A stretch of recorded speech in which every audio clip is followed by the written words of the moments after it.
ఓం నమస్తే అందరికీ. మనము పితృయజ్ఞం గురించి తెలుసుకుంటున్నాం. ఈరోజు ఇంకా పితృయజ్ఞంలో చాలా విషయాలు ఉన్నాయి. ఓ పితరులారా, మేము మీకు నమస్కరించుచున్నాము.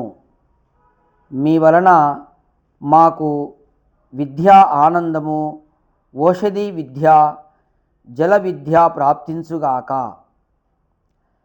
అట్లే ఓషధులను జలమును శోషింప చేయు అగ్ని, వాయువులకు సంబంధించినటువంటి విద్యల ప్రాప్తి కొరకు మేము మీకు నమస్కరింతుము.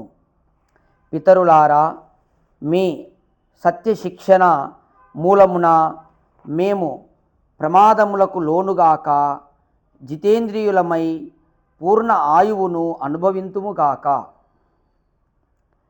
చూడండి, ఈ విధంగా ఇందులకై మేము మీకు నమస్కరించుచున్నాము. విద్వాంసులారా, అమృత రూప మోక్ష విద్యా ప్రాప్తి కొరకు మేము మీకు నమస్కరించుచున్నాము. పితరులారా, ఆపత్కాలమున నిర్వహించుటకు తగిన విద్యలను నేర్చు కోరికతో దుఃఖములను దాటుటకై మేము మీ సేవ చేయుచున్నాము. దుష్టజీవులను, దుష్ట కర్మములను ప్రేమింపక సత్పురుషులను, సత్కర్మలను ప్రేమించుటకు తగిన విద్యను నేర్వ మేము మీకు నమస్కరించుచున్నాము. గృహాశ్రమాది వ్యవహారములను నిర్వహించుటకు వలయు విద్యలను నేర్చుకొనుటకు మీకు మాటిమాటికి నమస్కరించుచున్నాము. పితరులారా, మీరు సర్వగుణములను, సర్వ సాంసారిక సుఖములను నొసంగువారు కావున మేము మీకు ఉత్తమ పదార్థములను వసంగుచున్నాము. ప్రేమతో వీనిని గ్రహింపుడు. అట్లే ప్రతిష్ఠ కొరకు ఉత్తమోత్తమ వస్త్రములను మీ కొసంగుదుము. వానిని ప్రేమతో ధరింపుడు.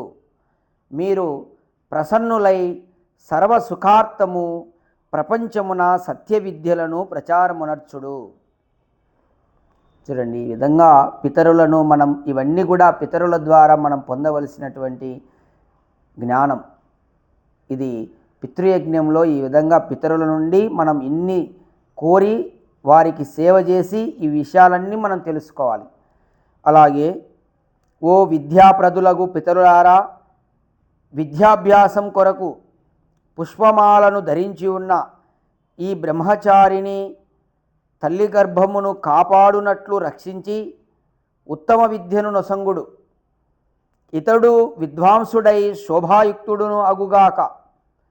ఈ ప్రపంచమున విద్యాది గుణముల మూలమున ఉత్తమ కీర్తి, సుఖము మనుజులకు లభించునట్లు ప్రసన్నులైన మీరు ఆచరింతురుగాక అని ఇది పితరులను ఉద్దేశించినటువంటి ఈశ్వరాజ్ఞ కావున మానవులెల్లరూ సదా ఈ ఆజ్ఞను పాలింపవలెను.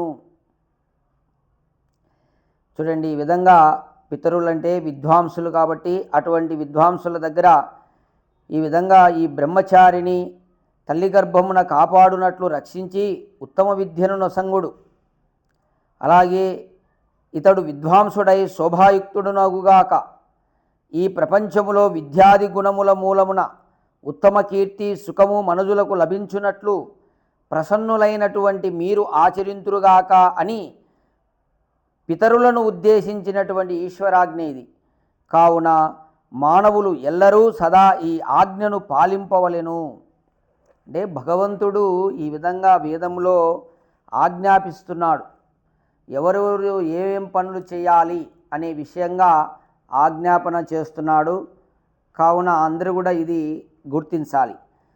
ఇక చూడండి, ఆచార్యులు మున్నగువారు జీవించుచు ధర్మము, ఈశ్వర భక్తి, సర్వలోకహితము చేయుట ఉద్యుక్తులై ఉందురు. ధర్మము, ఈశ్వరుడు, సత్య విద్యాది గుణములు అనువాని ప్రచారమున బాగుగా ఆలోచించువారు ఉపదేశించుటకు యోగ్యులై శిష్యులకు సర్వ విద్యలను నొసంగుటకు కపటము మున్నగు దోషములు లేక ప్రేమించు విద్వాంసుల సత్య విద్యాది శ్రేష్ఠ గుణయుక్తమగు శోభయు రాజ్య లక్ష్మియు నా కొరకు ఈ లోకమున 100 సంవత్సరముల వరకు స్థిరముగా ఉండుగాక. అందువలన మేము నిత్యము సుఖము అనుభవించుచు పురుషార్థపరులము అగుదుముగాక. ఈ విధంగా ఆచార్యులు అంటే పితరులు, గురువులు ఈ విధంగా మనకు ధర్మము, ఈశ్వరుని గురించి బాగా ఆలోచించి ఉపదేశించుటకు యోగ్యులై సర్వ విద్యలను నొసంగుటకు వారు కపటము దోషము లేక ప్రేమించు విద్వాంసుల సత్య విద్యాది శ్రేష్ఠ గుణయుక్తమగు శోభయు రాజ్యలక్ష్మియు నా కొరకు ఈ లోకంలో 100 సంవత్సరముల వరకు స్థిరముగా ఉండుగాక. అందువలన మేము నిత్యం సుఖము అనుభవించుచు పురుషార్థపరులమగుదుముగాక.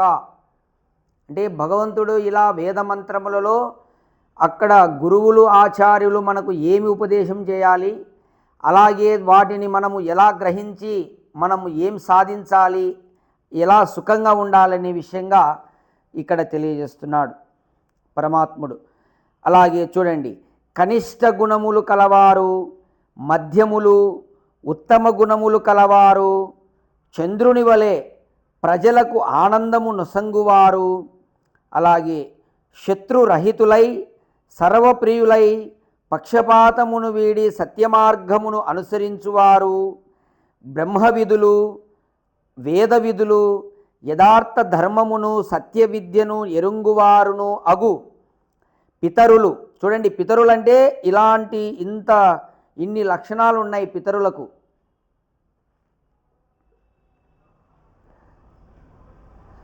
కావున ఇలాంటి పితరులు ఇచ్చిపుచ్చుకొనుట అర్హములగు వ్యవహారములలో మాతో ఉండి వారి విద్యలను మాకు వసంగి మమ్ములను రక్షింతురుగాక.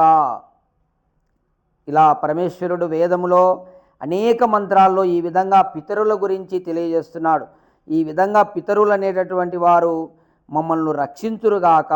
ఎలా? వారి విద్యలన్నీ మాకు వసంగాలి. అట్లనే 2 జన్మముల మూలమున విద్వాంసులై జీవించి ఉండు పితరులను ఎల్లరూ సేవింపవలెను. ఇక్కడ 2 జన్మములు అంటే ఒకటి శారీరక జన్మ, రెండవది విద్యా జన్మ.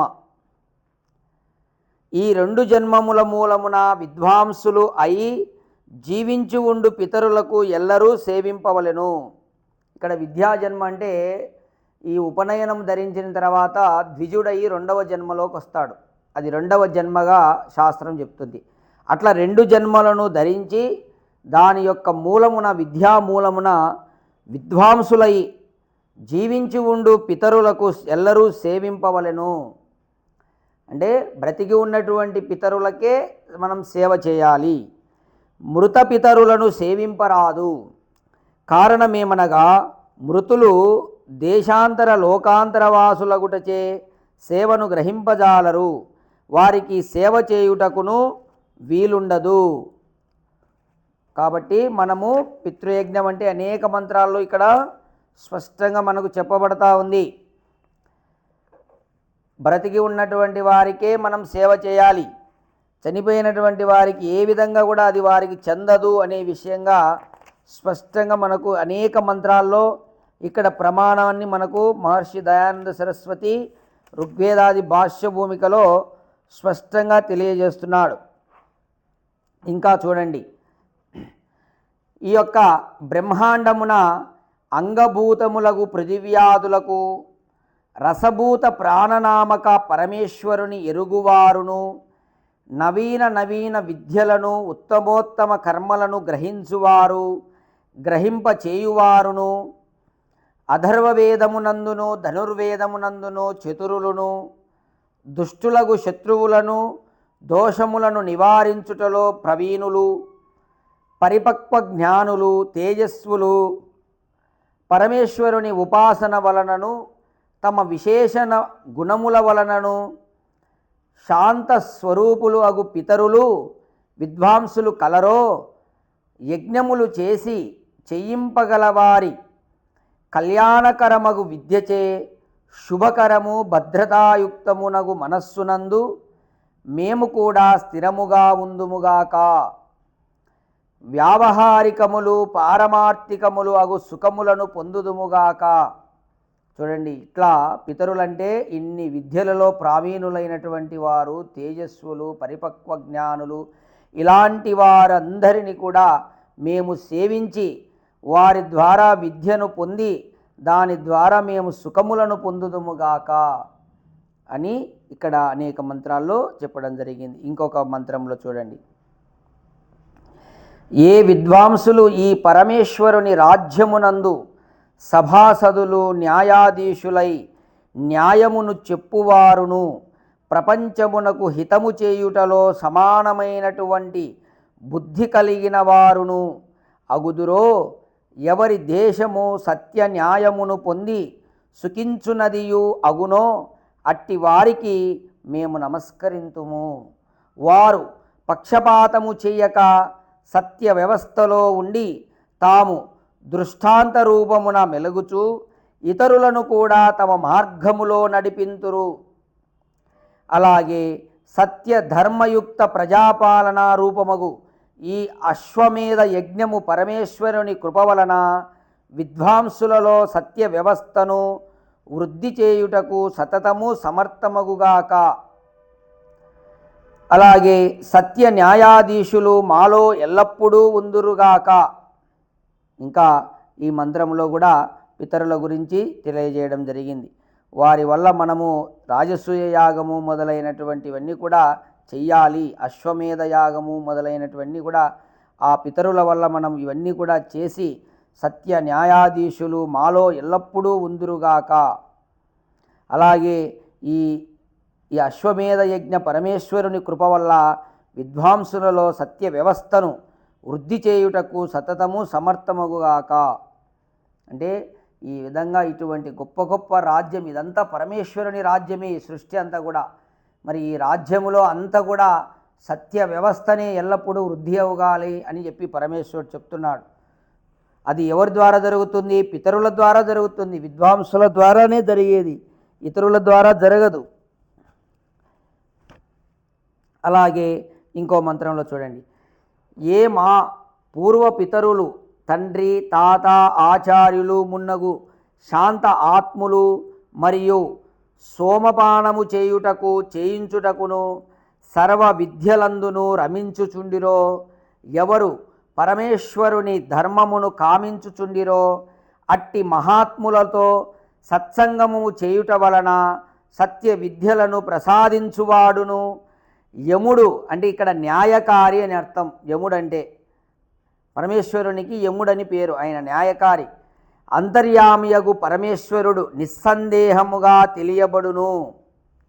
ఈ మంత్రంలో చూడండి, ఈ విధంగా మనకు పితరుల ద్వారా పరమేశ్వరుడు తెలియబడతాడు అని చెప్తున్నాడు. ఎట్లా?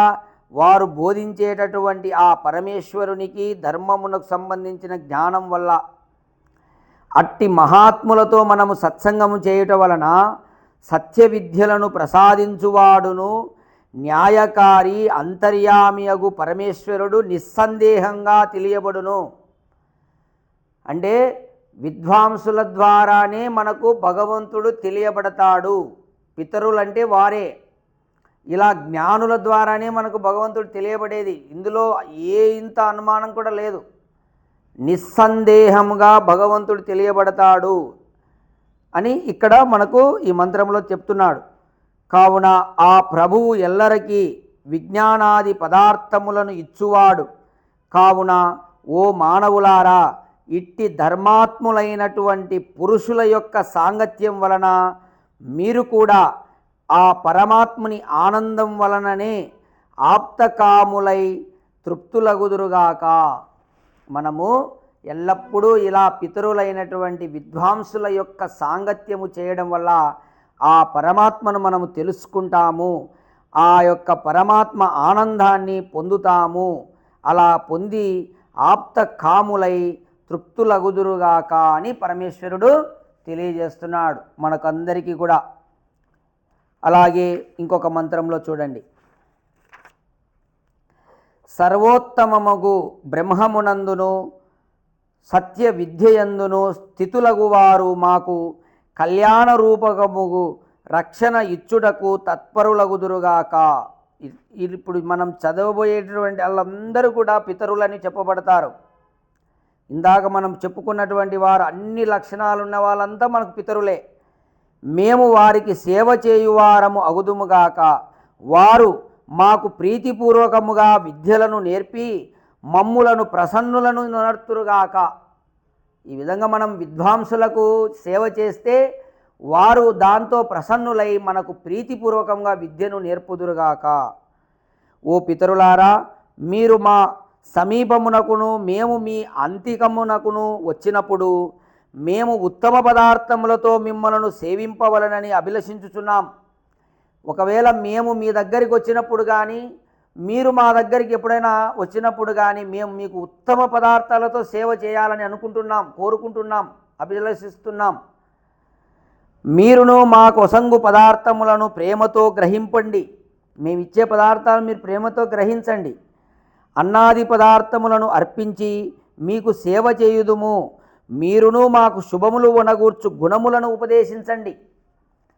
ఇలా మనము వారికి సేవ చేస్తే వారు మంచి గుణాలను మనకు నేర్పుతారంట. వాళ్ళ విద్యను మనకు బోధ చేస్తారు. మాచే సేవను పొందిన పిమ్మట విజ్ఞాన రూప సుఖమును మాకొసంగండి. ఆ విజ్ఞానంతో కూడుకున్నటువంటి సుఖాన్ని మాకు ఇవ్వండి. మేము పాపులము కాకుండునట్టి విషయములను మాకు నేర్పండి. చూడు, ఇవన్నీ మనకు పితరుల ద్వారా జరిగేటటువంటిదే.